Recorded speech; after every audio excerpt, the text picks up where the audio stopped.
Have you ever wondered why people suddenly change the way they treat you the moment you stop being easy to control? One day, you're everyone's favorite person, approachable, agreeable, always going along with the flow. And then, the moment you start standing your ground, speaking your mind, and refusing to play along with their little games, something shifts. It's subtle at first, a cold glance, a passive-aggressive comment, a strange tension in the air. But what if I told you that when people realize they can't control you anymore, they don't just give up and walk away? No, that would be too simple. Instead, they switch tactics. They become more calculating, more cunning. They resort to guilt-tripping, rumor-spreading, twisting your words until you barely recognize them as your own. Their goal? To make you doubt yourself. To pull you back into their orbit. Not with direct confrontation, but through subtle psychological games you don't even notice at first. While you believe you're just living your life, minding your own business, there's an invisible chessboard being set up around you. And whether you realize it or not, you're the piece they're trying to move. That's how control works. It's rarely loud and obvious. It's quiet. It's strategic. It creeps in during moments of vulnerability. Disguised as concern, disguised as advice, disguised as loyalty. But here's the question I want you to seriously ask yourself: are you truly free? Or are you still reacting to their tricks without even realizing it? You see, Stoic philosophy teaches us that real power isn't about controlling others. It's about mastering yourself, about refusing to be controlled. The strongest person in the room isn't the one giving orders. It's the one who doesn't need anyone's approval to live authentically. And maybe, just maybe, it's time to break free. Once and for all. Stay with me until the end of this video. Because the final tactic manipulators use is the most dangerous one of all, and if you don't recognize it, it can quietly ruin your sense of self without you even noticing. But before we dive into those lessons, I want to share a story with you. A story that perfectly illustrates this timeless wisdom. The story of a man named Adam. Now, Adam wasn't your ordinary, go-with-the-flow type of person. He was different, the kind of man who carved his own path, who made his decisions based on principle, not pressure. He didn't let others dictate his choices. And he certainly didn't seek validation. To some, that made him admirable, but to others, it made him unsettling. At work, his boss couldn't intimidate him. No amount of veiled threats or manipulative praise could make Adam compromise his values. In friendships, he never caved to guilt-tripping or silent treatments. And even within his own family, he set clear, firm boundaries that many found uncomfortable, even offensive. Adam believed that living this way would earn him respect, that people would admire his integrity, appreciate his honesty, and maybe even be inspired to do the same. But instead, something strange happened. The very people who once praised him began criticizing him. Friends who used to admire his confidence suddenly labeled him arrogant and selfish. Colleagues who once relied on him started spreading rumors behind his back, twisting his words, and painting him as a cold, difficult man.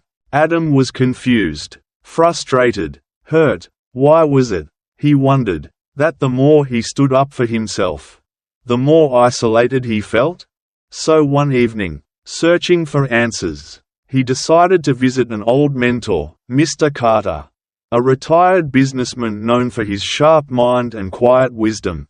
Sitting in Mr. Carter's backyard, surrounded by the peaceful hum of cicadas and the gentle rustle of the evening breeze, Adam laid it all out. Why is it, Adam asked, that when I refuse to be controlled, people turn against me? Mr. Carter chuckled softly. Without answering, he motioned for Adam to follow him toward the edge of the yard, where two horses stood. One was tied to a post, calm and docile. The other roamed freely, alert and watchful. "Watch closely," Mr. Carter said. He walked up to the tired horse. And it barely flinched. It stood there, indifferent and predictable. Then, he approached the free horse. Instantly, it stepped back, its muscles tensing, eyes sharp and cautious. "Do you see?" Mr. Carter smiled. "People are like these horses. When they can tie you down, when they know your limits, your weaknesses, and your fears, they feel secure.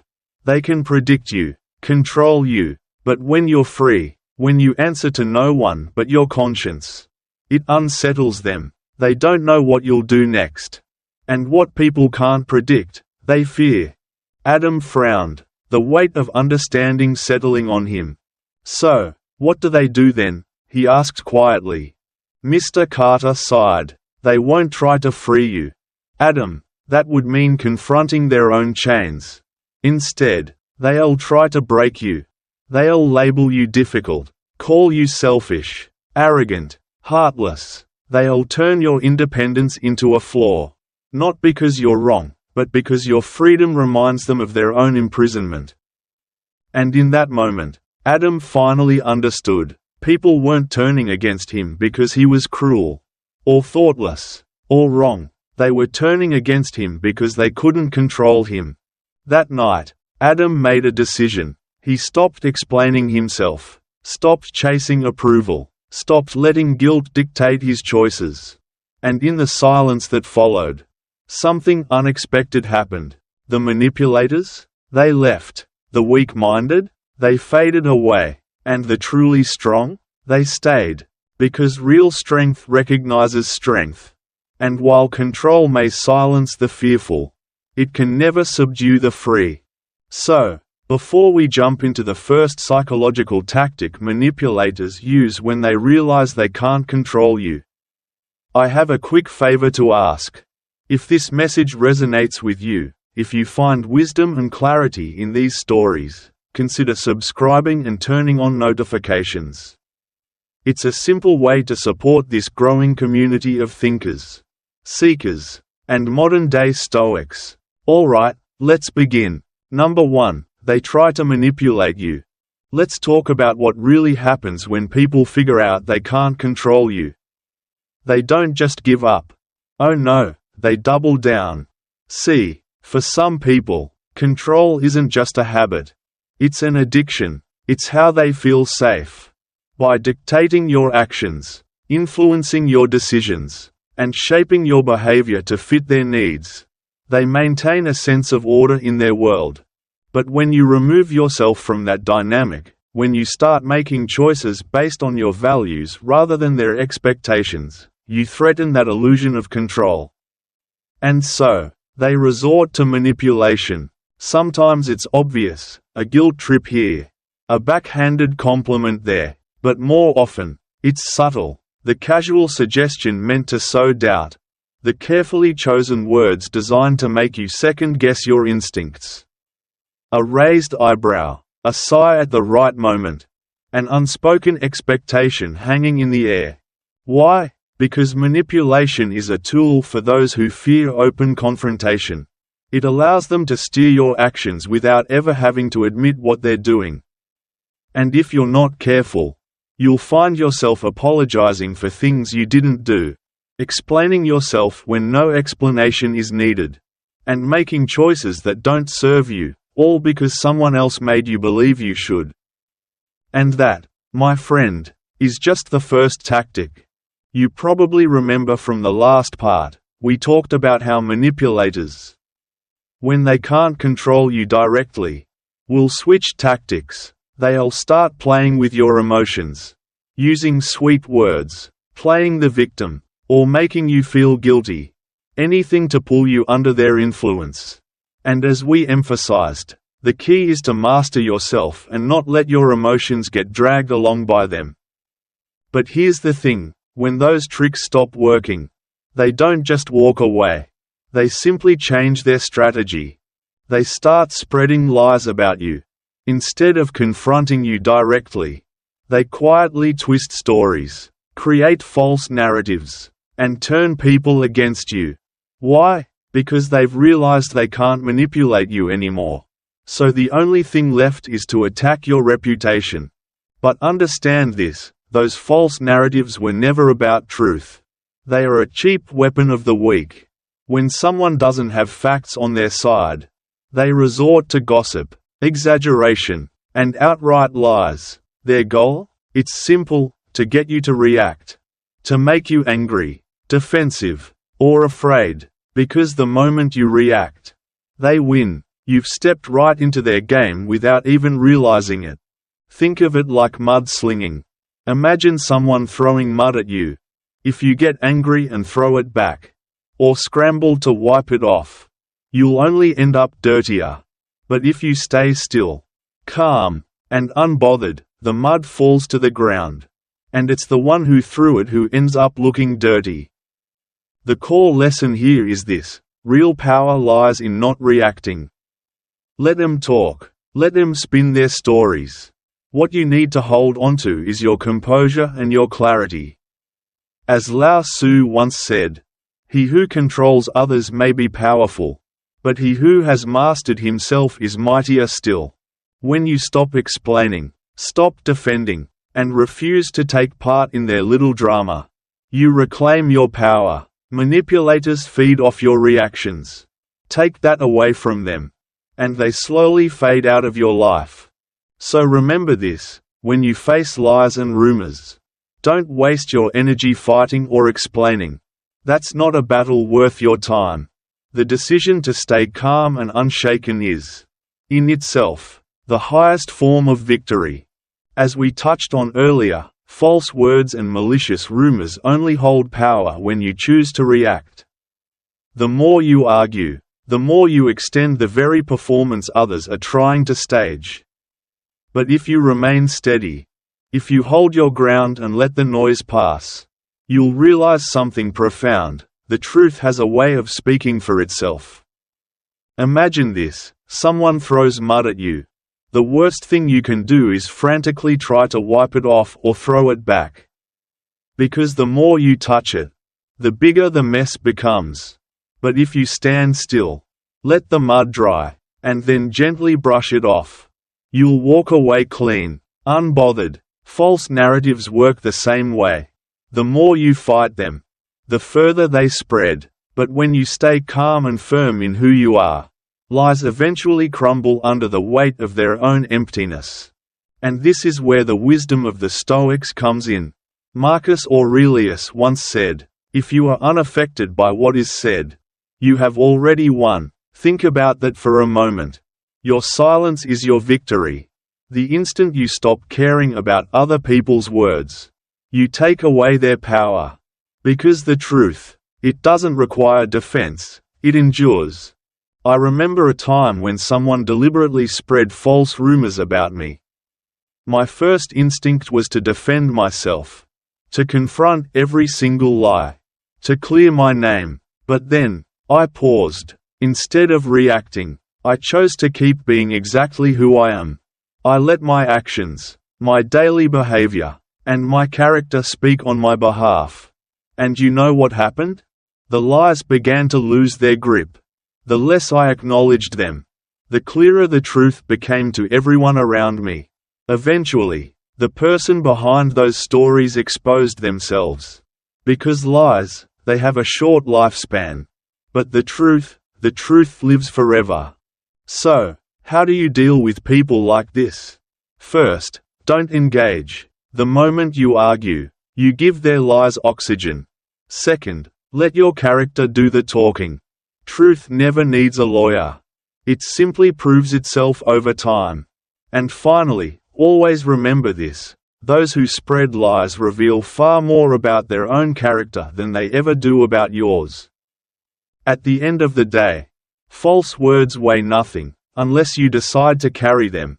Stand firm, stay silent, and watch as the truth, like a steady current, rises to the surface. Because those who build their world on lies are always the ones who fall hardest in the end.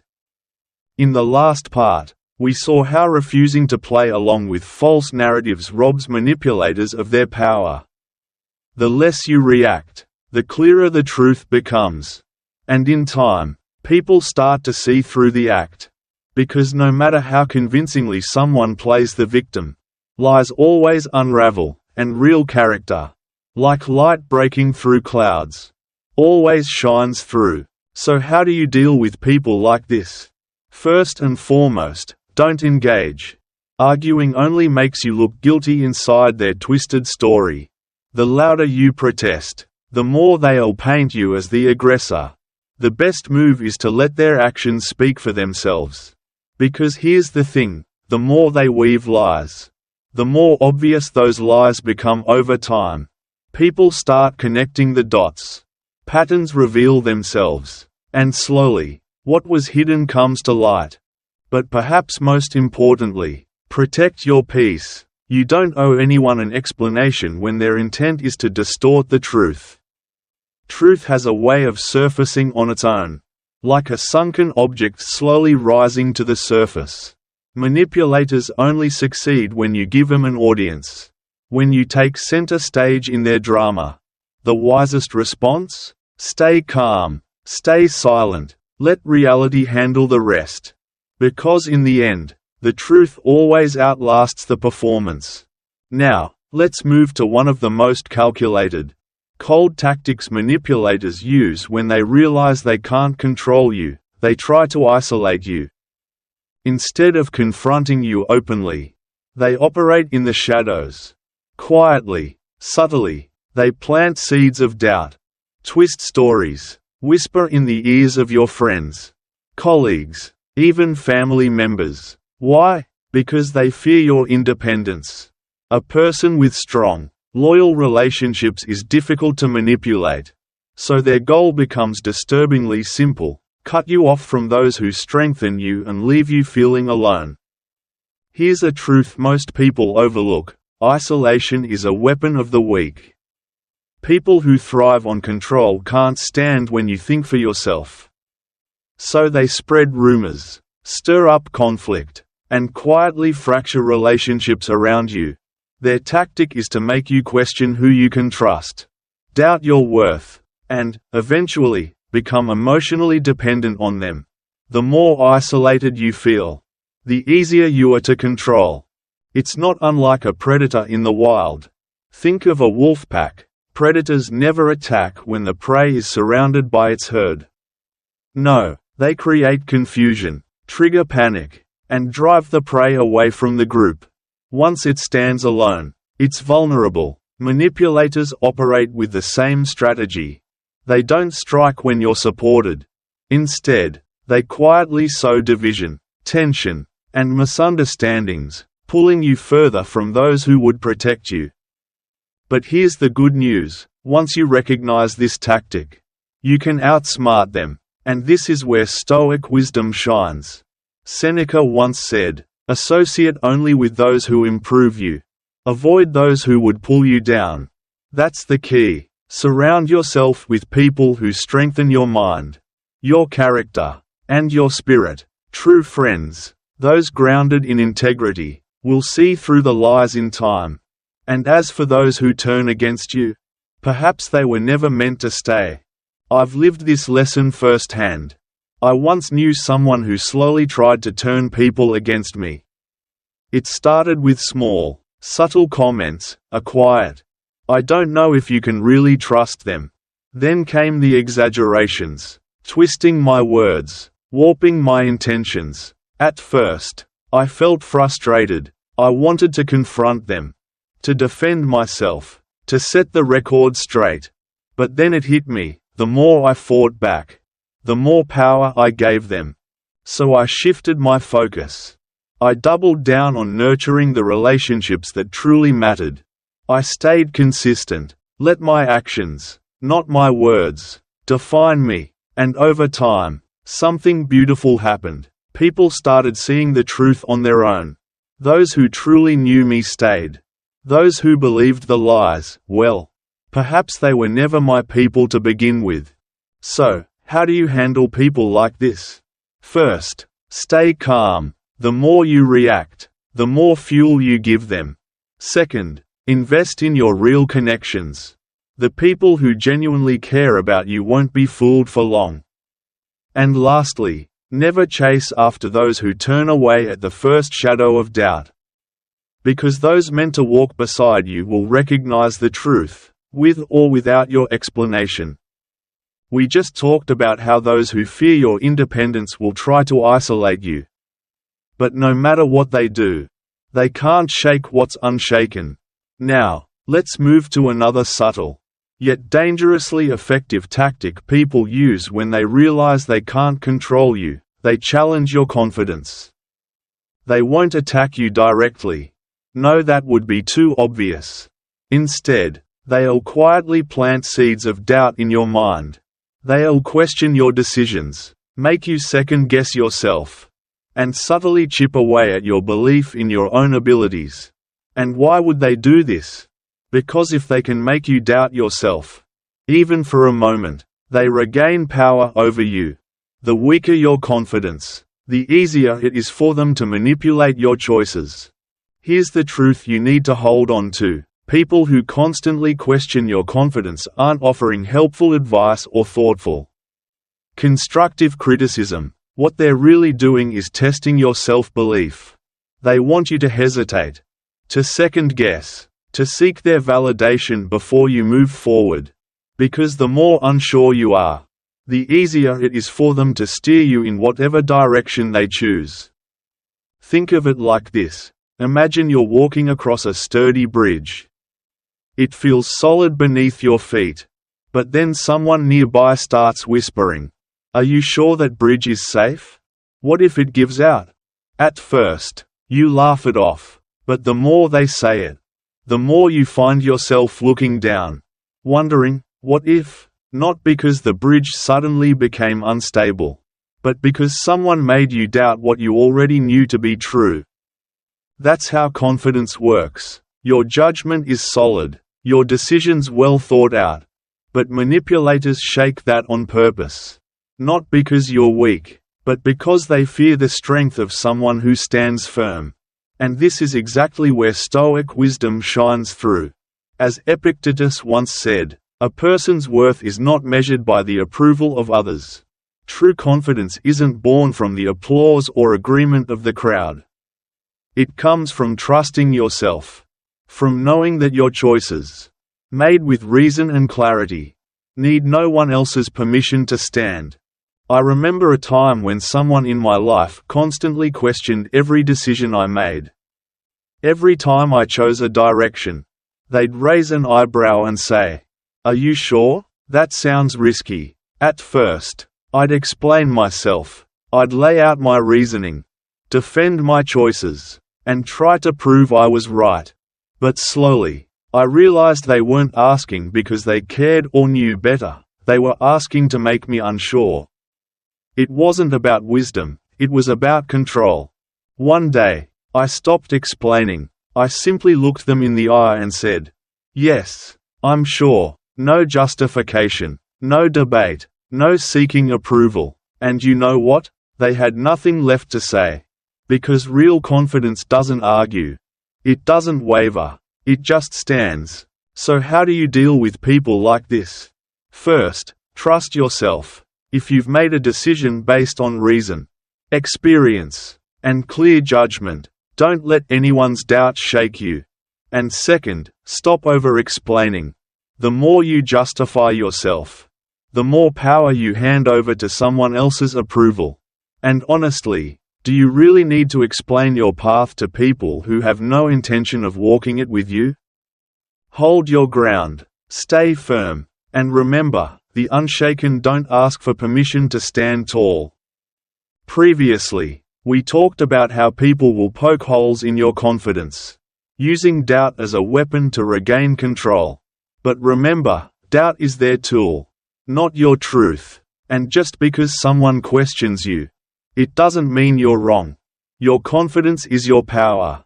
People will test it, challenge it, and try to weaken it, but only if you let them. Now, let's move on to one of the oldest, and sadly, most effective tactics people use when they realize they can't control you with logic or subtle manipulation.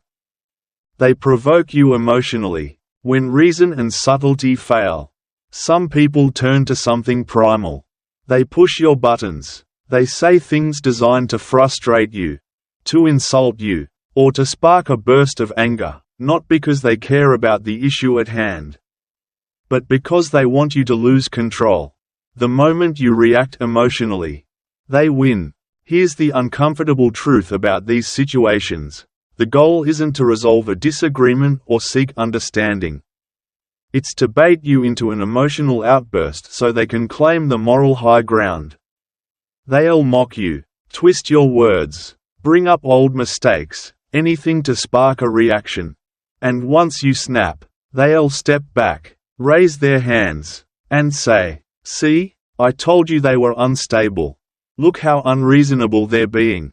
Suddenly, in the eyes of everyone around you, you're the bad guy, and they get to walk away playing the innocent victim. Think of it like a flame in the wind. Your emotions are the flame, and their provocations are gusts of wind. The more you react, the bigger the fire grows. But what happens to a fire when you stop feeding it? It burns out. That's why calmness is your most powerful weapon. If they can't make you explode, they lose their only tool against you. And this, once again, is where Stoic wisdom lights the way. Marcus Aurelius, one of the greatest Stoic minds, once wrote, "The best revenge is to be unlike your enemy." In other words, the key is not to fight fire with fire, but to refuse to become what they expect. When you stay calm in the face of provocation, you rob them of their power. You remain in control of yourself. And they leave frustrated, not victorious. I remember a moment in my own life when someone tried every trick in the book to bait me into an argument. They hurled insults, exaggerated my words, and even dug up past mistakes, all in an attempt to get a rise out of me. And I could feel it happening.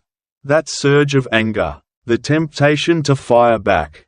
But instead of snapping, I took a breath, looked them in the eye, and calmly said, "Interesting perspective, nothing more, no defense, no explanation, no counterattack." And in that instant, they froze, because they were expecting a fight.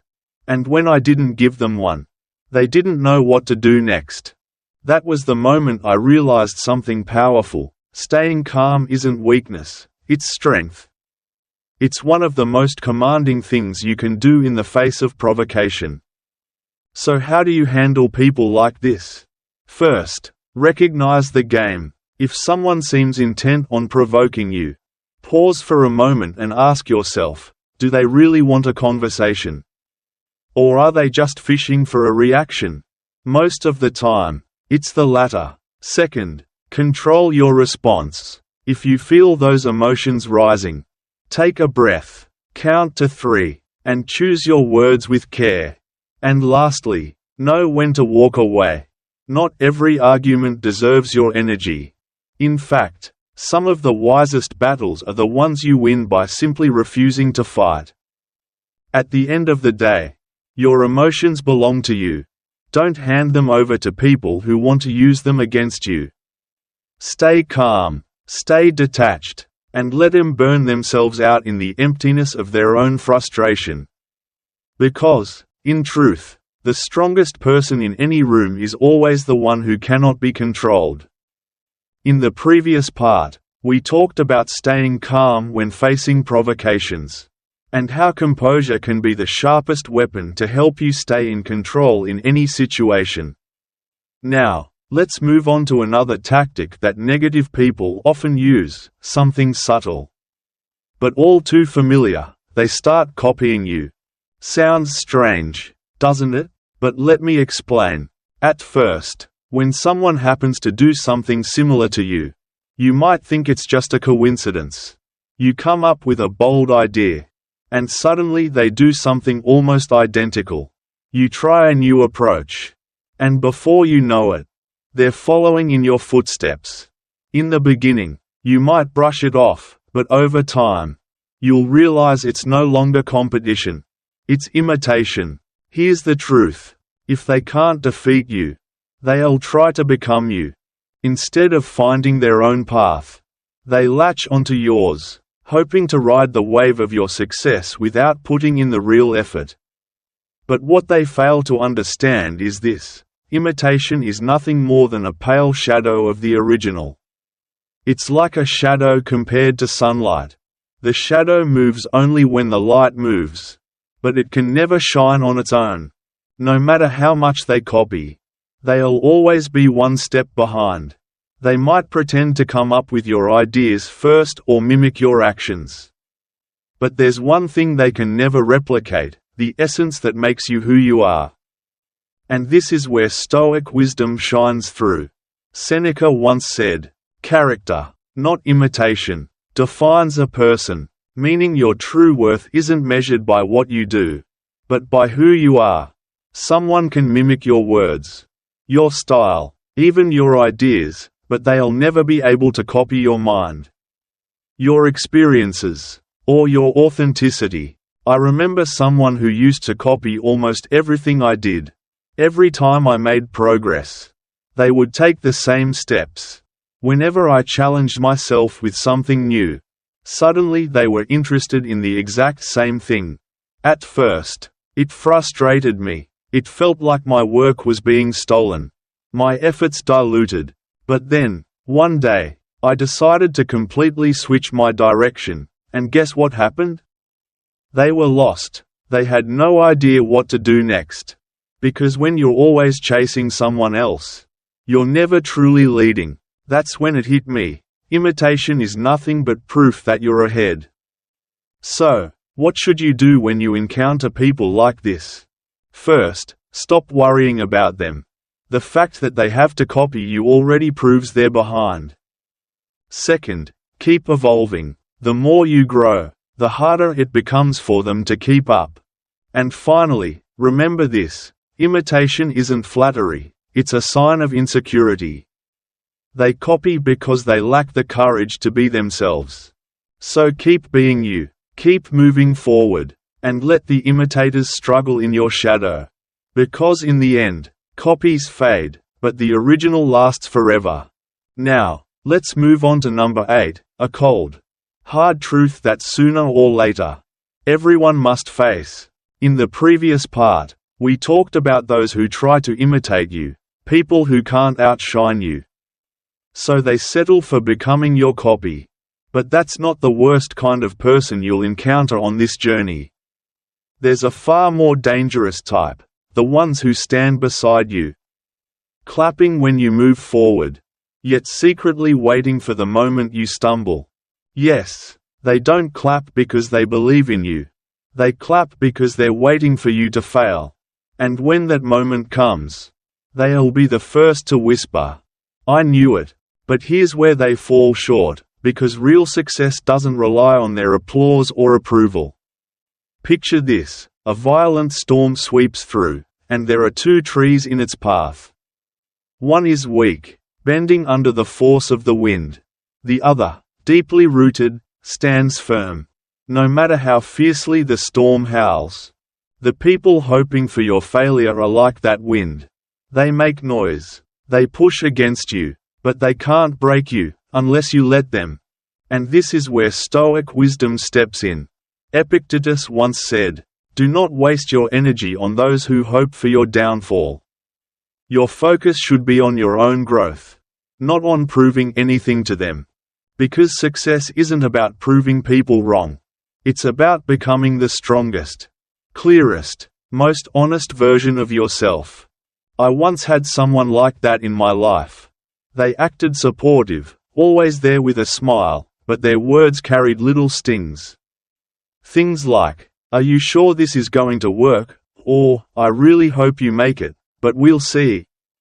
At first, I brushed it off, but over time, it became clear, they weren't cheering for me. They were quietly waiting for me to fall. And one day, when I hit a rough patch, they were the first to say, "See, I told you it wouldn't be easy." That's when I realized, they never believed in me. What they truly wanted was a moment to confirm their doubts. From then on, I stopped explaining myself. I stopped seeking their validation. I chose to focus on my own path.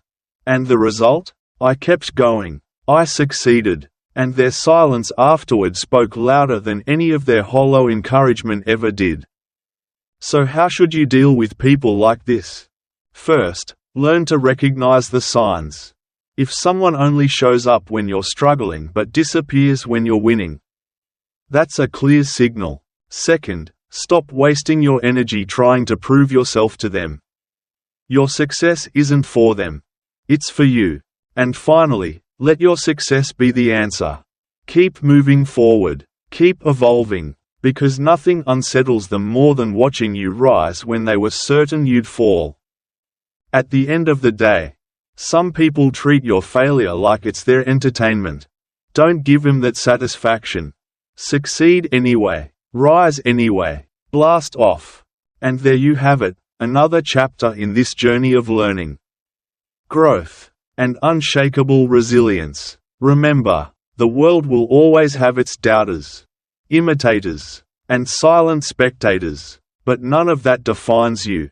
What defines you is how you rise, how you keep moving forward, and how you stay true to yourself no matter what storms come your way. If you found value in this video, if even one thought sparked something in you, don't forget to hit that like button and leave a comment sharing your thoughts. I read every single one of them. And if you haven't already, subscribe to Stoic Scrolls. This is just the beginning.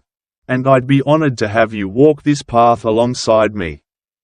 Until next time, stay grounded, stay fearless, and always keep evolving. I'll see you in the next video.